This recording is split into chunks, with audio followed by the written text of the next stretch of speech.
Okay, Assalamualaikum warahmatullahi wabarakatuh. Good afternoon, everyone. I'm glad that some of you are back from your, break. As you know, when we talk about venture capital, when we talk about funds, it's a very boring subject. Unfortunately, it's a subject that quite a number of us, especially when it comes to startups, when it comes to new companies, when it comes to private companies, these are an option that we have to look or have the option to look at. So moving forward, my understanding is that for today, I'm supposed to brief primarily on the Axiata Digital Innovation Fund, ADIF. So just a quick background on what the fund is about. Basically, early this year, Axiata and MAGIC sat down to see what are the opportunities for investments in Malaysia, especially in the digital age that we have right now. Looking at what we have in the market, there's a lot of new startup companies. A lot of them are ones that you see in the paper, ones that you see in the Facebook ads and so on. But we also notice that there is a lack of Bumiputera-centric digital startups. So this is an area where both parties decide to come together and find out what can be done. So basically, just to paraphrase what was informed to me was MAGIC came up to the table and said, hey, let's set up a fund. My background is in fund management. All my guys are in fund management, and we do early stage, mezzanine stage, even up to IPO and pre-IPO placement, right? Axiata, on the other hand, is saying that, hey, our background is basically owning telcos. So what can we do, right?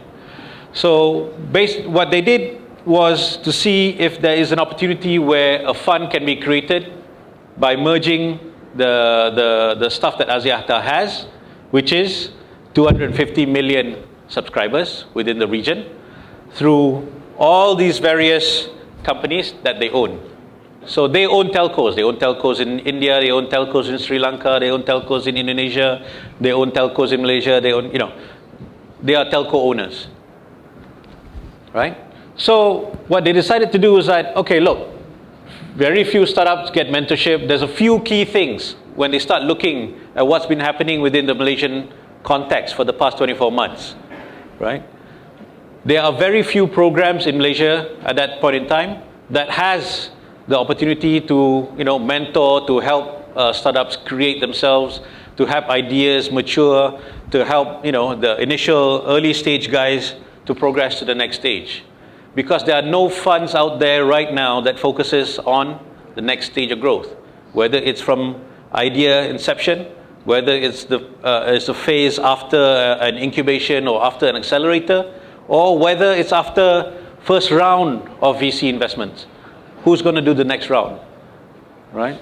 So when they looked at these areas, they said, okay, let's set up a fund that focuses on these focus areas. But let us also focus on what we do best. So Axiata basically said that, look, with our 250 million subscribers, with our telcos, this is what we can put on the table.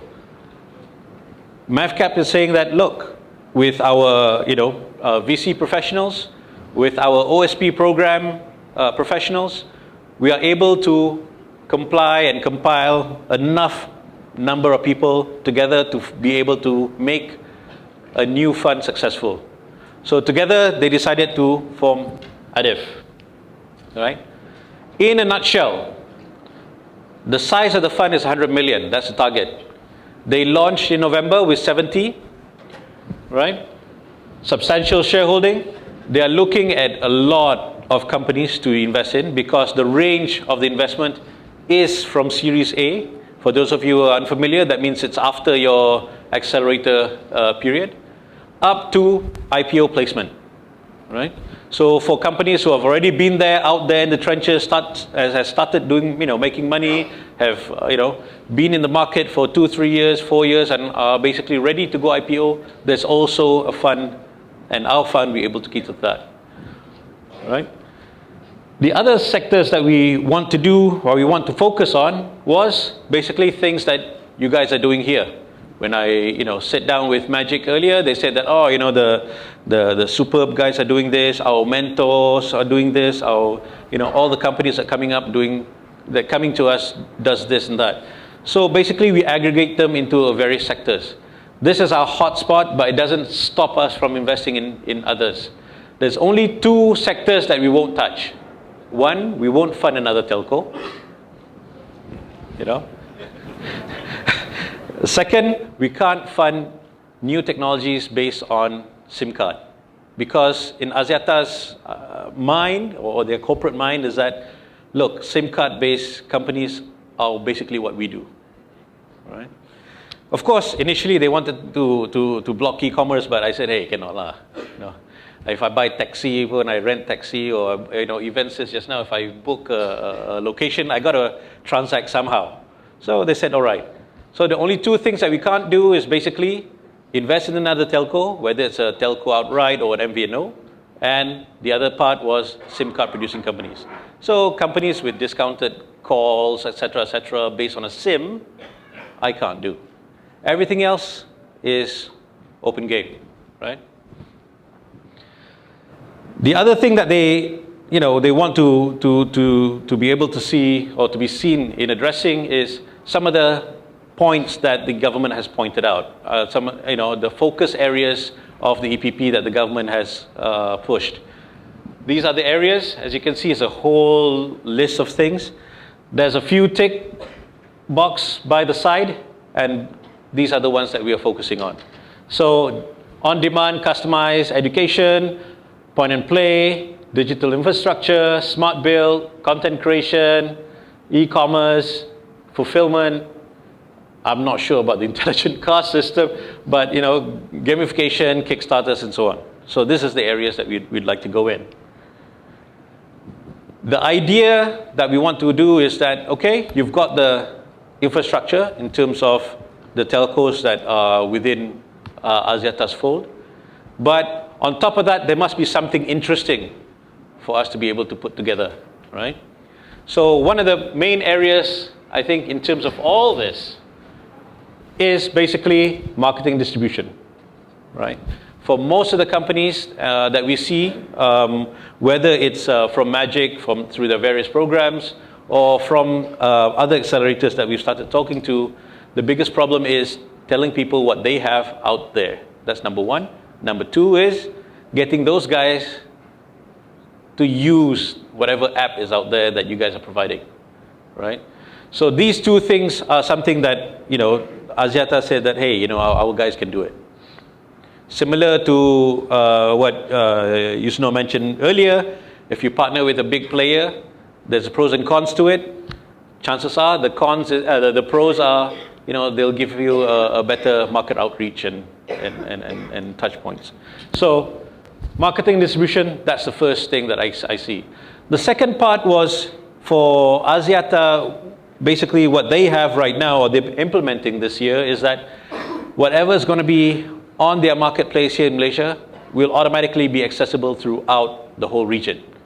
So that means if you're a company that has an app out or a solution out that has been adopted by the Axiata, has been adopted by, say, Celcom, right? It can automatically access all these companies on the left. Yeah, on the left. So, you're able to say that, okay, fine. If ADIF, the Axiata Fund, invest in you, right? The access that you need is there. The only issue right now is if you're coming to us for potential investments, for partnerships, and so on, we're going to ask you, what exactly do you want from us? I mean, other than the money, right? Money is given. If we like the company, we think the prospects is good, both in Malaysia and both within this territory that we have, we'll help. But what exactly do you need? Because I know some guys are saying, oh, can you make sure that the data transfer among all these telcos be free? Maybe, right? Or can you help us to make sure that all my backup authentication done on SMS free? Maybe. You know, so you got to know you got to know what you want first before you come to us, right? The prospects of us investing in the company, as usual, typically we'll ask for one board seat. Because for early stage companies, there's going to be a lot of hand holding. You'll see us more active in that respect. In some situations, you know, when Axiata Group or even between MAVCAP and the other venture capital association members get together, you'll have the opportunity to access them. You'll have the opportunity to, you know, pitch them. You'll have the opportunity to even, you know, pick their brains. You know, in a lot of situations for the past 24 months at least, some of the companies that I've met benefited not so much from the funds, basically from the ability to access feedback from the investors. So those are some of the things that we'd like to promote. On top of that, the ADIF fund is basically leveraging on what's there already in the market, right? We have Cradle, we have all the different types of, I mean, these are examples, it's not exhaustive, but we have all different types of grant programs, we have all the different types of accelerators and so on. So we want to be able to tap into these guys, right? So right now, you know, ADIF will be partnering with MaGIC to see what kind of deal flow that MaGIC could provide us, what kind of companies that you can provide us.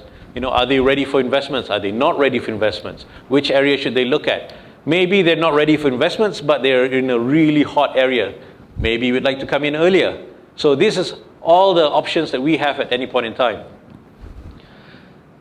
Like I mentioned just now, what MAVCAP did is on top of Axiata putting in the network that they have and marketing dollars, etc. What MAVCAP did was, okay, MAVCAP themselves called up on Questmark and T Capital to form a new management company called Interest. Interest is supposed to be in threes. So there's three parties into this partnership. So what they did was, okay, we formed Interest. We have a management agreement to find the right type of companies to come into this fold. That's it. Thank you very much. Any questions? Please. In terms of equity, does Axiata take equity in those startups that basically subscribe to the funds? Okay. In terms of the equity, say you're a startup company, you come to me, and we assess the company's proposition based on a set criteria and so on. If we think this is a deal that we'd like to do, then we'll take equity, yes. Whether it's a minority stake or majority stake, it is minority stake because we are we are very clear-minded in the fact that we're not going to be running this company, right? We chose your company because you have to run it, right? Okay. So the fund itself will take an equity into that company. The fund is composed of both MAVCAP and Axiata for now. Okay, I was requested to repeat back the question. The question is Axiata taking up any stake in terms of equity for those who subscribe to the funding under the innovation fund? Yeah. Any other questions? Yes. I think you need a couple of runners to run up and down. Yeah.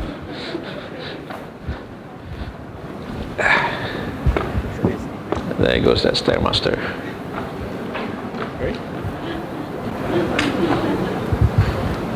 Hello. Yep. Okay. So I have two questions. The first one is, you say the total amount of fund provided is 100 million. So I would like to know what's the average fund that will be given to startups. Okay. Typically, in most funds, whether it's VC or even private equity, what we do is we average out a maximum amount that we'll contribute to a company, right?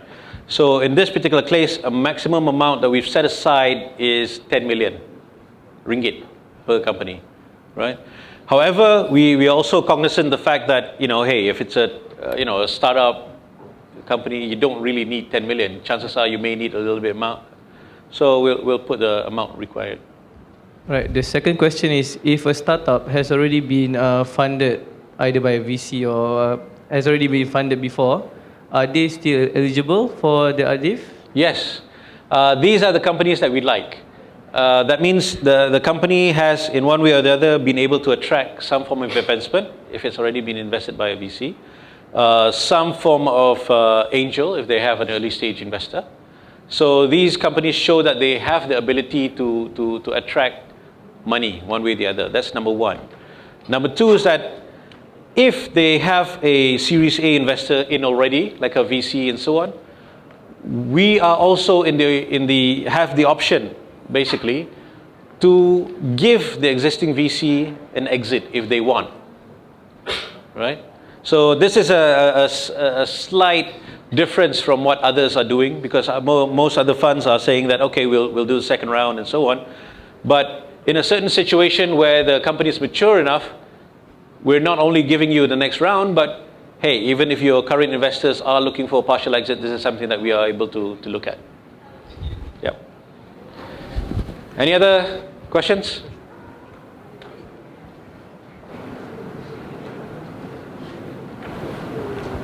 Last questions? Yes. When will this fund be launched? Okay. The heads of agreement, as was announced earlier, the head of agreements was signed early November. We plan to have it launched by mid to late January. So between now and then, it's a lot of paperwork for us, basically, but just to get that done, we're looking at that time period. Yeah. But it doesn't stop you from, actually listing your interest or, and so on, to just go to the website, send in your, your requests, and, we'll start from there.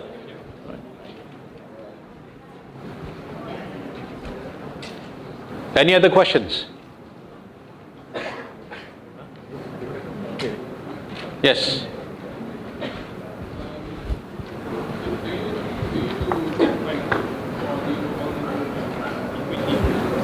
At this moment, we don't do debt financing. Our equity, this is a bit more technical, but our equity is coming in, whether it's through ordinary shares or RCPS.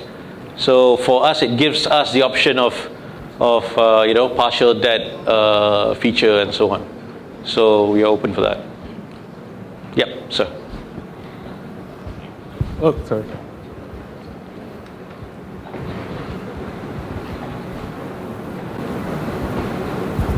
So with the fund, are you planning to do multiple rounds with a particular startup? And for example, if you're investing in startup A, $500,000 today, are you then reserving a certain amount for follow-up rounds? Say you invested in this startup for $500,000, but you're reserving $5 million just to do follow-up rounds with a particular startup. So just want to find out, like, how many startups are you planning to invest if that's the case? Okay. Right now, we don't have a limit in terms of the number of startups. However, like I mentioned, since we've already allocated approximately 10 million per startup, so we will be able to do multiple rounds for a company that we've already invested in. No, I don't think it's 10 startups. At 100 million, if it is actually at Series A, we'll be doing a lot. Yeah. Next question.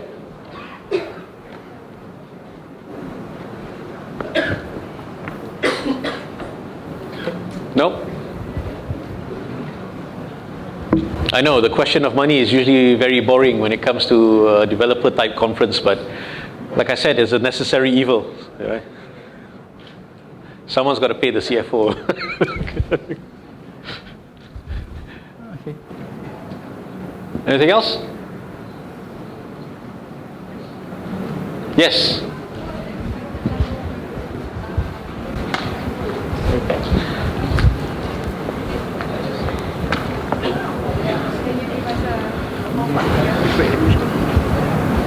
Okay, I'll repeat that question.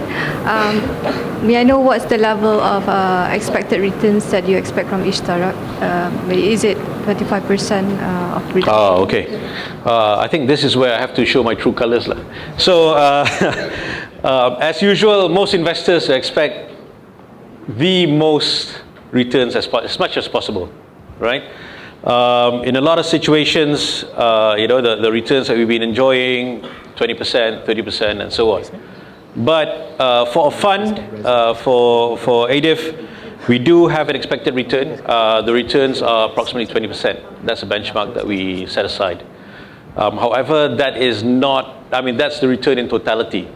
So per deal, again, we look at the ability for the company to grow as a business, the opportunity that's been addressed, and and how hot is it? How interesting it is, right? Any other questions? Okay, so That's it. okay, thank you so much. Great, thank you.